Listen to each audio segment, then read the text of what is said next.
Pemirsa, Komisi 3 DPR RI masih terus konsisten mengawal pengusutan kasus penyerangan aktivis Kontras. Dalam rapat dengan pendapat dengan Polda Metro Jaya, muncul keberatan atas pelimpahan berkas kasus penanganan kasus ke Puspom TNI. Anggota Komisi 3 juga menduga ada pihak selain militer yang berperan sebagai penyandang dana. Pemirsa, kami telah menyiapkan reportasenya untuk Anda berikut ini.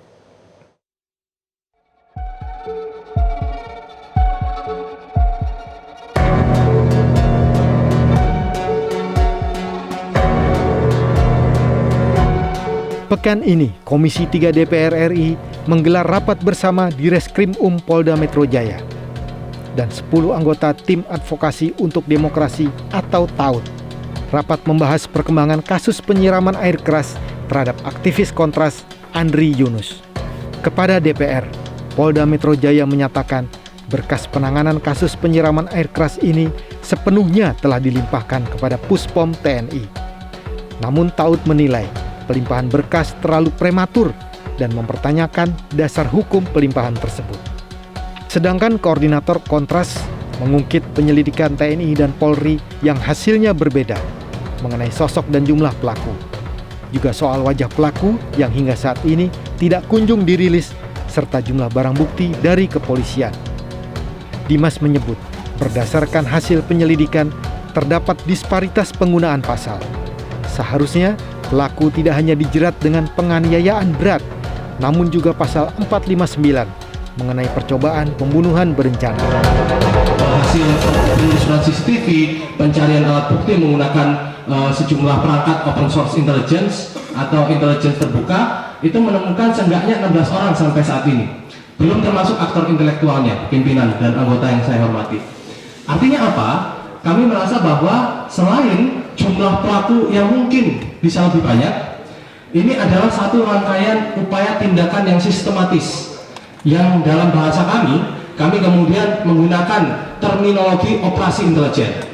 Dan kemudian dalam satu reportase khusus yang disampaikan oleh Tempo, edisi majalah Tempo minggu ini, diketahui bahwa operasi ini diberi kata sandi sadang, operasi sadang.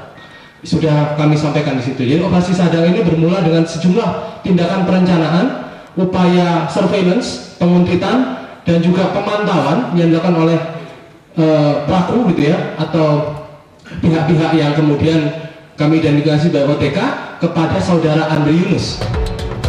Tim Advokasi untuk Demokrasi atau TAUD juga mengungkap temuan terbaru berdasarkan hasil investigasi internal. TAUD menyebut ada 16 orang yang teridentifikasi terlibat dalam aksi penyiraman tersebut. TAUD juga mengetahui peran mereka masing-masing pada hari kejadian penyiraman. Namun jumlah tersebut baru mereka yang terdeteksi di lapangan dan belum termasuk pihak yang menyediakan fasilitas maupun aktor intelektual di balik operasi tersebut. Hanya dalam kasus Andri Yunus itu ada 16 orang pelaku yang sudah berhasil kami identifikasi dan berhasil kami urai perannya masing-masing pada saat hari H penyiraman air keras kepada Andri Yunus. Ini belum termasuk di luar daripada 16 orang itu, misalnya tidak tertangkap oleh pantauan kami, belum termasuk pertanggungjawaban komando, belum termasuk adanya pihak-pihak yang ingin membantu mungkin menyediakan air keras, fasilitas, dan lain sebagainya. Dan kami juga sudah menyampaikan perkembangan ini ke berbagai pihak, termasuk kami juga sudah meminta kepada pihak kepolisian untuk memberikan kepada kami ruang gelar perkara khusus. Hasil investigasi TAUD sejalan dengan kecurigaan anggota Komisi 3 DPR RI Iwayan Sudirta yang meminta aparat mengusut tuntas pelaku dan dalang di balik aksi keji penyiraman air keras terhadap aktivis Kontras. Sudirta menilai pasti ada warga sipil yang terlibat sebagai penyandang dana. Tadi saya singgung masyarakat sipil kok belum ditemukan jadi tersangka. Apa iya dana ini bisa keluar dari kas resmi, dari APBN? Pertanyaan besar kita adalah mungkin iya, mungkin juga tidak. Siapa tahu ada penyandang dana dari unsur sipil. Siapa tahu ada penyandang dana dari unsur sipil. Maka penyandang dana salah satu yang harus dikejar selain aktor intelektual. Kasus penyerangan terhadap aktivis Kontras telah membuat Kepala Badan Intelijen Strategis atau KABAIS kehilangan jabatan. Mabes TNI menyebut penyerahan jabatan sebagai bentuk pertanggungjawaban. Kapuspen TNI menegaskan, langkah ini dilakukan melalui rapat koordinasi bersama Menteri Pertahanan dan Panglima TNI. TNI menegaskan akan menindak tegas setiap prajurit yang melakukan pelanggaran hukum.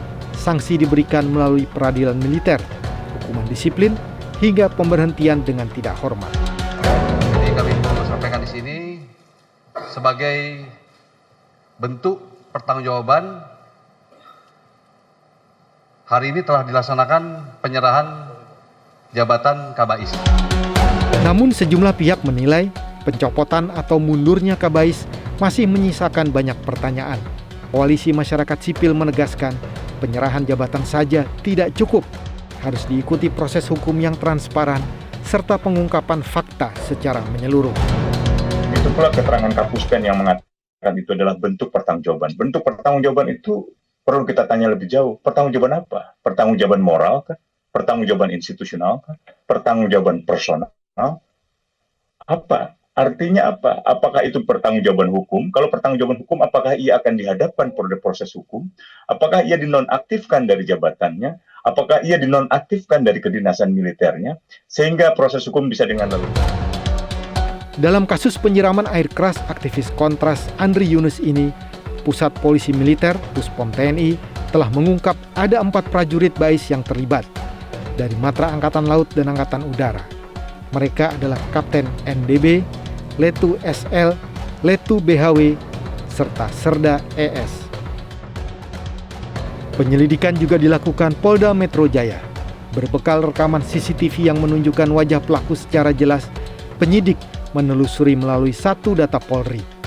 Melihat rapinya pembagian peran, mulai dari pengintaian hingga eksekusi, polisi menduga kuat lebih dari 4 orang yang terlibat.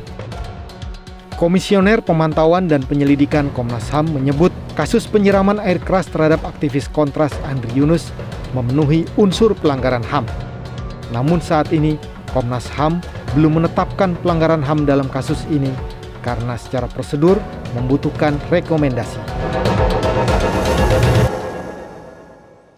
Dan selanjutnya pemirsa, kita akan melihat seberapa sering serangan yang terjadi menimpa para pegiat demokrasi dan HAM di tanah air. Dari data Amnesty International Indonesia, tercatat ada 283 pembela HAM mengalami serangan sepanjang tahun 2025 lalu, termasuk juga kriminalisasi, penangkapan paksa dan juga percobaan pembunuhan terhadap jurnalis serta masyarakat adat.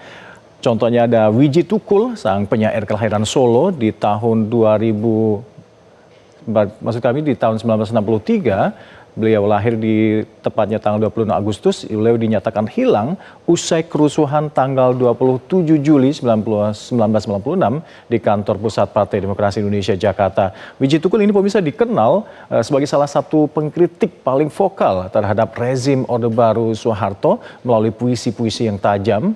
Di kalimat hanya ada satu kata, lawan. Dan Wiji Tukul ini pemirsa meninggalkan seorang istri serta 2 anak. Salah satu putranya adalah Fajar Merah, bahkan tidak sempat merekam kenangan tentang sosok ayahnya ini karena masih bayi saat ditinggalkan oleh Wiji Tukul. Dan yang kedua, tokoh aktivis HAM kelahiran Batu, Jawa Timur, yakni kita kenal sosok Munir. Beliau lahir pada 8 Desember 1965 dan tewas dalam penerbangan di pesawat dari Jakarta menuju Amsterdam, Belanda pada 6 September 2004. Munir ini diduga diracun dengan arsenik yang masuk melalui makanan atau minuman dengan kadar 460 mg per liter di dalam lambungnya. Dan angka ini adalah angka yang fatal bagi orang dewasa. Munir adalah sosok pendiri Komisi untuk Orang Hilang dan korban tindak kekerasan yang gigih terus mencoba untuk mengkritik kebijakan-kebijakan negara. Hasil eksaminasi publik mengungkap adanya pelanggaran serius prosedural dalam proses hukum kasus ini. Dan kita beralih ke tokoh yang ketiga, ada sosok Marsinah yang lahir pada 5 Mei 1993. Beliau dipanggil ke markas Kodim Sidoarjo, Jawa Timur, menyusul pemanggilan sejumlah para buruh yang dianggap sebagai penggerak aksi saat itu. Dan sejak malam itu, Marsinah dinyatakan hilang 3 hari kemudian, jasad Marsinah ditemukan di Desa Wilangan, Nganjuk dengan tanda-tanda penyiksaan berat, dan hasil otopsi yang dilakukan oleh tim forensik RSUD Dr. Sutomo Surabaya memastikan Marsinah tewas akibat penganiayaan, dan kasus ini pemirsa menjadi simbol kekerasan negara terhadap buruh dan para aktivis di era Orde Baru, dan hingga kini masih dikenang sebagai salah satu peristiwa yang paling tragis dalam sejarah perburuhan yang ada di tanah air. Dan yang tokoh selanjutnya adalah Del Pedro Marhain. Beliau adalah Direktur Lokator Foundation yang ditangkap oleh Polda Metro Jaya pada awal September 2025 lalu. Del Pedro kita ketahui dituduh menghasut para pelajar untuk demonstrasi anarkis yang terjadi di sekitar bulan Agustus 2025 lalu dan dituntut 2 tahun penjara atas tuduhan penghasutan dan juga penyebaran berita bohong. Sementara itu Pengadilan Negeri Jakarta Pusat akhirnya memvonis bebas Del Pedro ini dan ketiga rekannya yang lain pada tanggal 6 Maret 2026. Dalam amar putusannya, pemirsa, Majelis Hakim menyatakan jaksa penuntut umum tidak mampu menghadirkan bukti-bukti manipulasi atau rekayasa fakta dalam unggahan media sosial yang dituduhkan yang dibuat oleh para terdakwa. Hakim juga menilai unggahan tersebut adalah bentuk ekspresi solidaritas dan juga kebebasan berekspresi yang dilindungi oleh undang-undang serta tidak terbukti secara langsung memicu kerusuhan yang ada di lapangan. Jelajahi cara baru mendapatkan informasi. Download Metro TV Extend sekarang.